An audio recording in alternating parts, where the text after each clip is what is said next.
경제정책 변화 한번 살펴볼까요? 북한 경제 중에서 경제정책의 변화를 한번 논의해 보도록 합시다.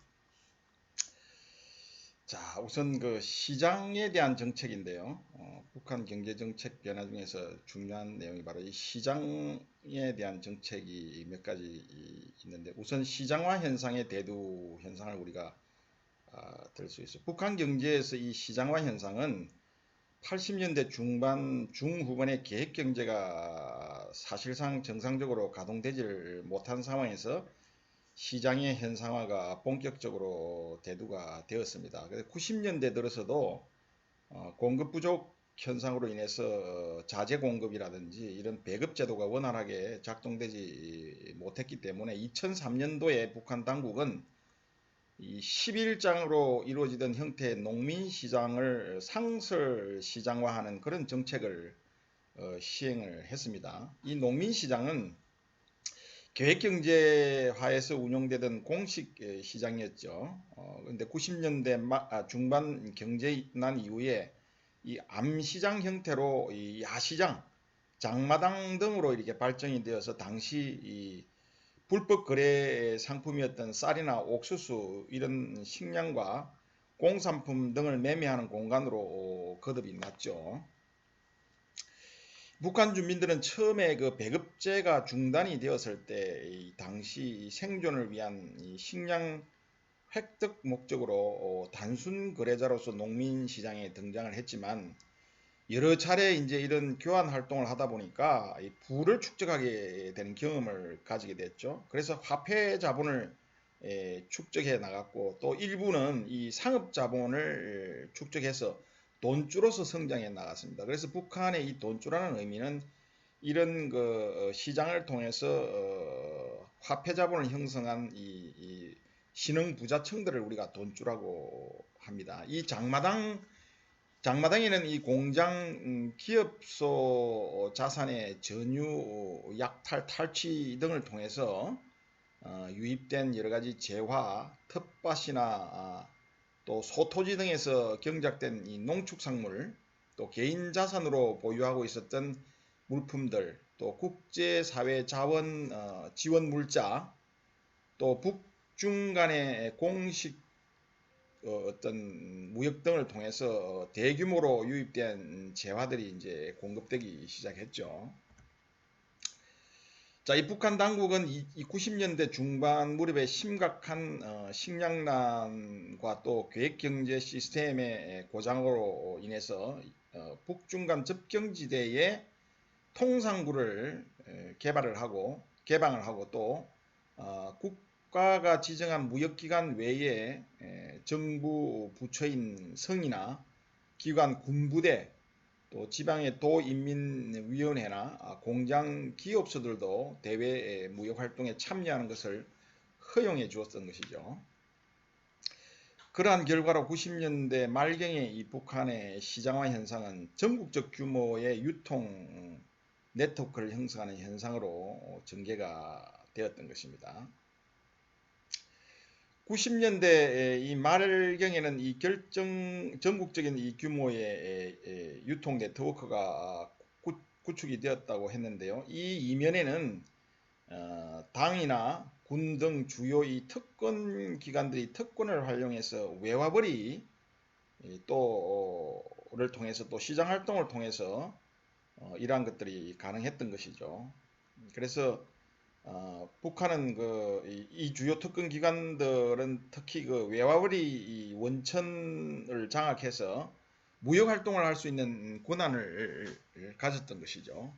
이에 따라서 이제 공장 기업소들이 본래 생산이나 경영 활동과 상관이 없는 이런 무역 활동이나 상업 활동 등을 통해서 어떤 세금을 납부를 하고 또 특권기관들은 이 대규모 무역기관으로서 북한 국내 유통망을 장악해 나갔던 것이죠. 자, 이 김정일 시기에 상당히 이러한 것들이 이제 문제로 대두가 되었어요. 근본적으로 사회주의 경제를 붕괴시킬 수 있는 어떤 위기감을 가지게 된 것이죠. 그래서 이 시장의 과잉 확산을 막기 위해서 2005년부터 2009년까지 시장 억제 정책을 시행해 왔지만 북한의 이 시장은 여전히 확산되는 추세이고 또 이런 현상을 김정은 정권은 암묵적으로 묵인을 하고 또 이 제도권 안에서 관리하기 위해서 여러 가지 정책들을 시행을 하고 있는 상황입니다. 자, 김정일 시기의 그 시장화에 대한 내용을 한번 보자면요.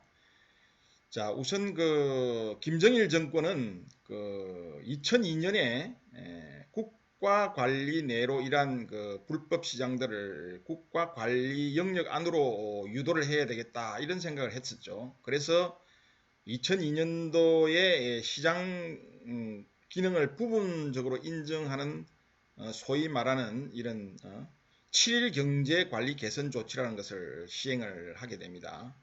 자, 이 7일 조치는 국영기업소나 협동농장 이런 어떤 경제 단위의 분권적인 경영 권한을 일부 부여를 해서 기존의 비합법적이었던 이런 소비재 시장을 종합시장이라는 이름으로 공식적으로 제도화한 것이죠. 그리고 기업 간의 원자재나 또 생산재 교류가 가능한 이 사회주의 물자 교류 시장의 개설을 허용한 조치가 바로 이 7일 경제관리 개선 조치라고 할 수가 있습니다. 자, 그런데 이 7일 조치를 시행을 해보니까 이 북한 당국의 의도와는 달리 이 공식 경제와 비공식 경제가 상호 공생하는 시스템을 자연스럽게 구축시켰던 것이죠. 이에 대해서 상당한 위기의식을 갖게 되었죠. 이 북한 당국은. 그래서 2005년 하반기에 이 7일 조치 시행을 중단을 하게 됩니다. 7일 조치 시행한 지 한 3년 만에 이 계획을 7일 조치를 잠정적으로 중단을 시키고요. 점진적으로 이제 시장을 통제를 해 나갔죠. 그래서 김정일이 뭐라고 했냐면 시장은 비사회주의의 서식장이다. 그래서 자본주의의 본거지라고 이렇게 언급을 한 이후에 결국은 이를 막기 위해서 2009년 11월 30일에 화폐 개혁을 전격적으로 시행을 해 가면서 이 종합시장조차 철폐를 하려고 했었죠. 그렇지만 이 북한 당국이 이 재정 수입 정대와 또 중앙 집권적 기획 경제 복귀를 의도했던 이 화폐 개혁은 2개월 만에 실패로 끝났죠. 그래서 이 화폐 개혁을 주도했던 인물들이 숙청을 당했죠. 대대적으로. 이미 북한 주민들의 이 가계 경제가 시장 활동을 통해서 대부분 유지되어 있었기 때문에 그런 것이죠.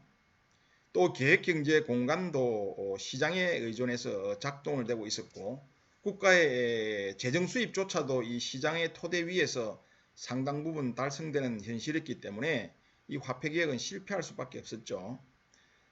80년대 후반부터 이 발전되기 시작했던 이 북한의 아래로부터의 이 시장화 현상은 합법적인 이 비공식 경제에서 이 비합법적인 비공식 경제 공간으로 양적으로 확대가 되고 또 결국은 이러한 것들은 합법적 공식 경제 영역에까지 침투해서 이 계획 경제와 시장이 상호 활용하는 그런 구조로까지 발전하고 있었던 것입니다. 자, 김정은 시기에는 과연 이 시장 정책을 어떻게 했느냐 하면요. 이 화폐 개혁의 실패로 인해서 북한 경제가 결국은 계획 경제 자체로 회귀할 수가 없었죠. 그래서 이 시장이 북한 경제 내에 구조화되어 있음을 보여주는 것이 바로 이 화폐 개혁의 실패 사건이죠. 이에 이제 2012년에 공식 출범을 했던 이 김정은 정권은 이 화폐 개혁의 실패를 교훈으로 삼아서 이제 오히려 시장을 적극적으로 활용해서 북한 경제를 한번 회생시켜 보겠다는 이런 정책을 시행했죠. 만약 이런 어떤 경제 회생을 하지 못하면 근본적으로 김정은 정권 체제가 붕괴될 수 있다는 그런 위기감이 반영된 것이죠.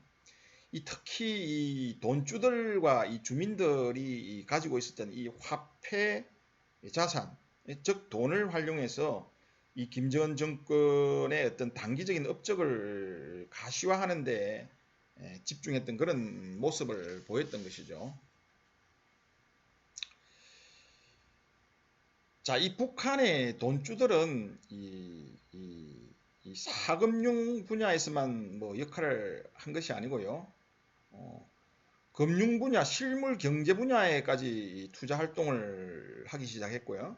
또 이러한 돈주들이 모은 이 자본을 통해서 여러 국영기업이나 또 기관 공장 이런 데 이제 독자적으로 빌려줘서 독자적으로 어떤 노동자도 고용을 하고 하는 이런 경영 활동을 한 다음에 수익금의 일정 비율을 해당 기관이나 기업소에 납부하는 방식으로 투자 활동을 전개하기도 했습니다.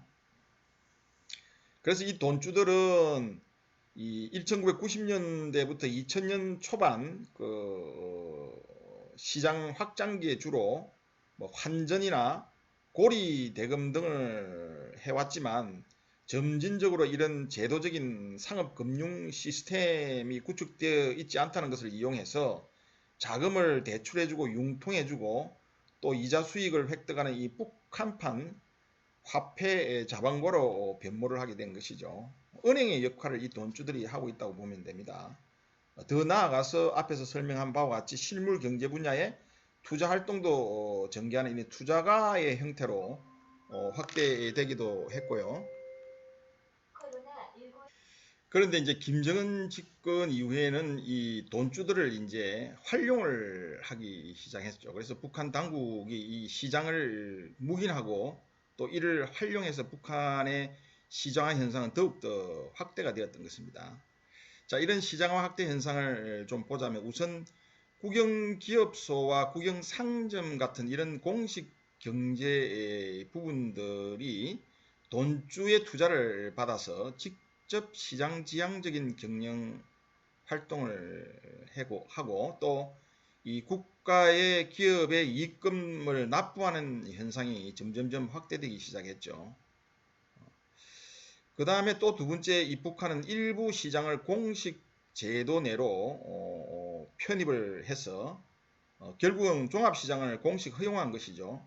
그래서 이 국가기관들이 직접 이 다양한 형태로 시장 활동에 개입하는 이런 정책 등을 통해서 내수시장을 견인을 하고 있습니다. 이 최근에 이 김정일은 의류나 신발, 식품 공장 등을 방문해서 국산을 강조하면서 다양한 소비자 기호를 고려한 상품의 생산 판매를 촉구하고 있죠. 또 온라인 쇼핑몰이나 대형 상점을 건립하기도 하고요. 그래서 주민들의 소비를 국영 부분으로 흡수하는 노력을 지속을 하고 있습니다. 또한 김정은 정권은 소위 말하는 우리식 경제관리 방법이라는 경제관리 개선 조치를 도입을 해서 이러한 것들이 국영기업소나 국가기관들의 시장과 그 연계된 활동을 일부분 뒷받침을 하게 만든 것이죠.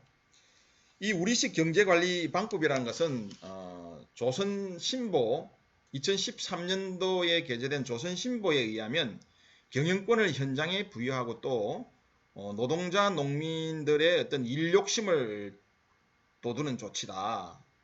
다시 말하면 경제 단위의 대폭 자율성을 부여해주고 또 물질적인 인센티브를 적극 도입한 조치라는 것이 북한 당국의 설명이죠.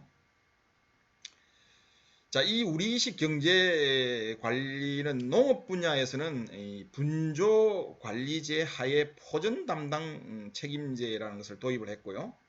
또 국영기업 부분에서는 사회주의 기업 책임 관리제, 또 상업 분야에서는 상업기관의 운영 자율권을 확대해주는 이런 방향으로 시행을 하고 있어요. 이 포전 담당 책임제라는 것은 협동농장의 최종 노동 단위를 3명 내지 5명으로 구성을 해서 1인당 약 일정보씩 토지를 분배를 해서 이 당국이 제공한 농자재 비용과 또 여러 가지 그 국가 몫의 여러 가지 그 비용들을 납부한 후에 이 초과 생산물을 이 국가와 농민 간의 일정 비율로 현물로서 분배하는 이런 것이 바로 이 포전 담당 책임제의 개념입니다. 그리고 사회주의 기업 책임관리제는 공장이나 기업소의 국가 계획 외에 기업소 자체 계획을 허용해서 생산량과 또 생산물의 품질과 또 가격, 임금, 또 노동자의 어떤 규모 이런 결정의 일부 권한을 이제 기업이나 공장에 부여를 하고요. 또 초과 생산품의 시장 판매를 허용한 조치가 바로 이 사회주의 기업 책임관리제죠. 그리고 이 사회주의 기업 책임관리제는 소매상점하고 또 생산 단위 간의 직거래를 허용을 해줬죠. 그리고 상품 거래나 현금 사용을 또 허용을 해줬고요. 또 각 상업기관의 수요와 공급에 따른 이 상품 가격을 조절하는 권한을 부여하는 등 여러 상업기관의 운영 자율권을 확대해주는 조치가 바로 이 상업기관 운영 자율권 확대 조치죠. 이 김정은 시기의 이 시장화 정책은 우리식 경제관리방법, 사회주의 기업 책임관리제, 상업기관의 운영자율권 확대, 포전 담당 책임제 등 시장을 관리하기 위한 이 광범위한 조치라고 할 수 있겠습니다. 자, 대외 개방 정책을 한번 봅시다. 북한은 90년 사회주의 경제권의 붕괴로 산업 간 연결 관계 단절 현상이 이제 초래되니까 이 대외 경제 개방을 모색하기 시작합니다. 그래서 구소련으로부터 우호적인 가격으로 제공을 받아왔던 원유나 또는 기초 원자재 등을 이제 국제 시장에서 정상 교역의 무역 관계로 조달해야 하는 이런 상황에 직면했기 때문이었죠. 그렇지만 이 개혁 개방을 체제 위협 요인으로 또 인식하고 있었던 이 북한은 문은 열되 모기장을 치고 연다라는 의미의 모기장식 개방론을 내세웠죠. 그래서 91년 12월 처음으로 이 함경북도 최북단 항구도시인 이 나진 선봉을 경제 특구로 지정하고 외국인 투자 관련법 등을 제정한 바가 있습니다. 근데 이 북한은 처음에 이 나진 선봉 경제 특구를 중개무역, 수출 가공, 관광 및 금융 중개 기능을 수행하는 국제 교류의 거점으로 육성할 목적으로 총 투자 건수 119개에 47억 달러를 유치하는 계획을 세웠지만 2000년 12월 말까지 약 1억 2천만 달러 정도의 투자 유치에 그쳤죠. 그나마도 대부분 호텔이나 식당, 카지노, 운수업, 상업 등 이런 서비스 분야에 편중이 되었던 것이죠. 그리고 투자자도 화교 자본이 한 70%를 차지했고 또 조총련 자본이 약 20% 정도를 차지해서 서방 자본의 투자가 아주 미미했던 것이죠. 2000년대에 들어오면서 북한은 이 자력으로는 90년대 붕괴된 이 산업 경제를 정상화시킬 수 없다는 것을 이제 인식하게 되고 그래서 변방의 경제 특구를 확대해 나가는 정책을 추진했습니다. 그래서 2002년 7.1 조치를 시행을 하면서 이 신의주와 개성과 금강산에 추가적으로 이 낮은 선봉 경제 특구와 함께 4대 경제 특구로 지정을 했습니다. 신의주는 이 특수행정 단위로서 중앙의 관할 아래에 두지만 자율적인 어떤 입법권, 사법권, 행정권을 부여하려고 했죠. 또 정치 제도 면에서는 홍콩식을 따르려고 했고요.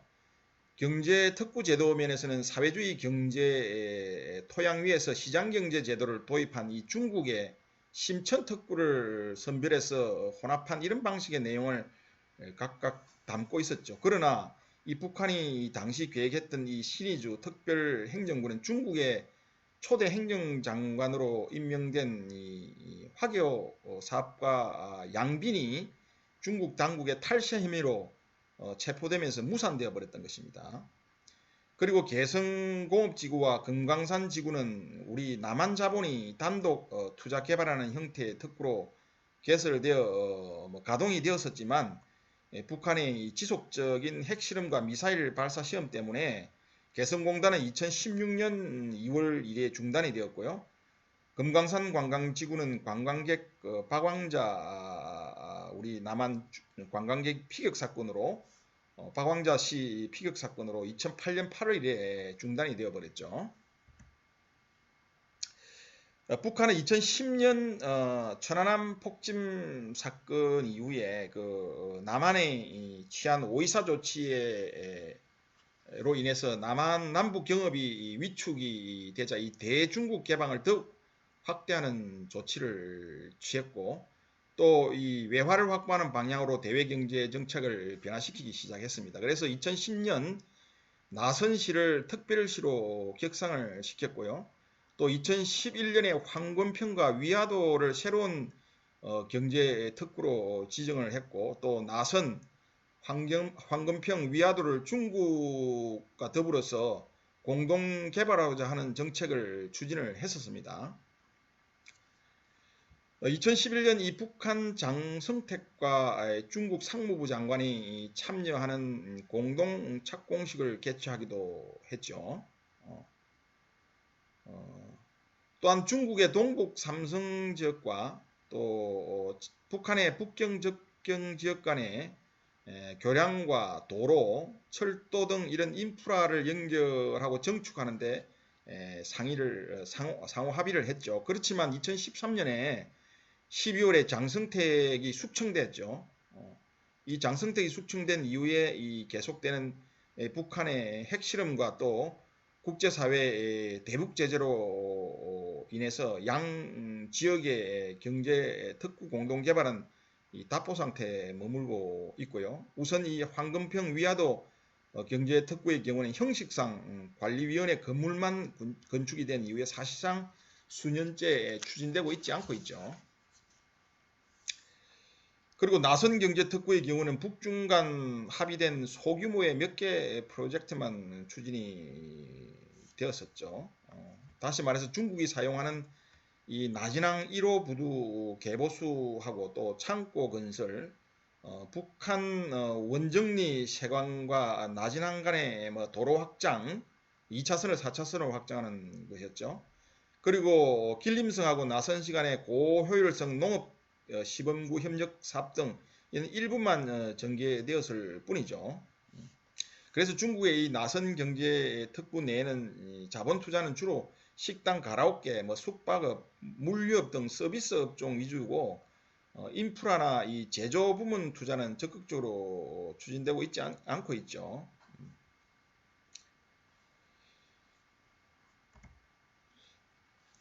자, 김정은 정권은 또 이 나선 황금평 위화도, 금강산 개선공업지구 등 이 4대 중앙특구 외에 이 지방에도 경제개발 특구를 개발할 것을 추진을 했었습니다.